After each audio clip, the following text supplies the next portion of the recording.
भक्तों, क्या आप जानते हैं हनुमान जन्म उत्सव कब है और कब मनाया जाता है?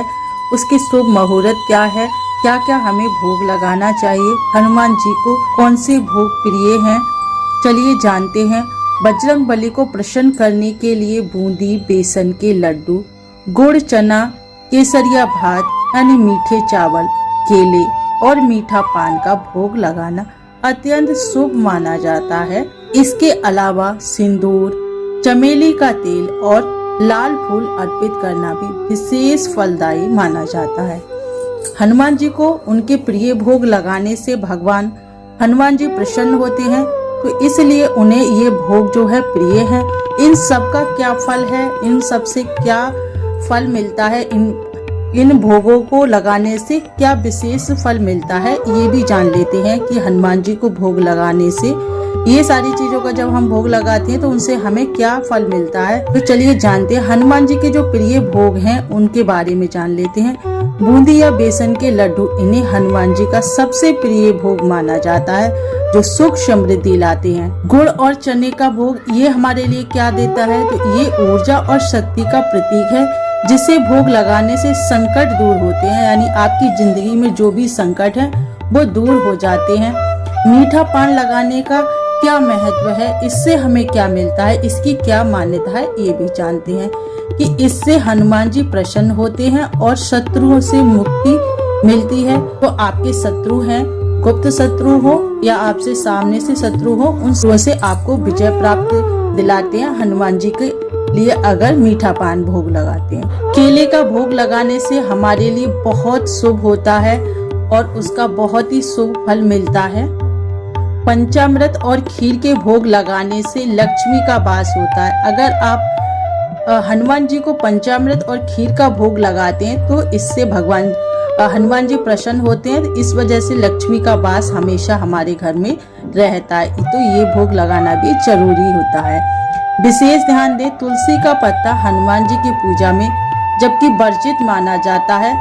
भोग हमेशा सात्विक शुद्ध होना चाहिए। जो भी आप हनुमान जी को भोग लगाएं, इन सब प्रिय भोग में से भोग लगाएं, वो भी बहुत अच्छा है। अगर हो सके ये सारी चीजें आपको उपलब्ध नहीं हो पा रही, तो जिस भी चीज का आप हनुमान जी को भोग लगाएं, वो आपका भोजन या भोग या जो भी प्रसाद आपने बनाया वो सात्विक होना चाहिए, ताकि आपने जो भगवान स्वीकार कर सके, आपकी सभी मनोकामनाएं पूर्ण करें। ये सभी जानकारी मान्यताओं के आधार पर यानी ग्रंथों के आधार पर आधारित है। आप इन सब के लिए कर सकते हैं, लेकिन ये शास्त्रों की माने। तो चलिए जानते हैं हनुमान जी की पूजा कैसे करें। तो हनुमान जी की पूजा के लिए आपको एक चौकी लगाकर लाल वस्त्र बिछाकर हनुमान जी के लिए हनुमान जी की मूर्ति को रखें और पंचामृत से स्नान कराएं, लाल पुष्प अर्पित करें, रोली, कुमकुम, सिंदूर, वैसे तो उनके लिए सिंदूर बहुत प्रिय है, तो आप उनको सिंदूर से तिलक करें।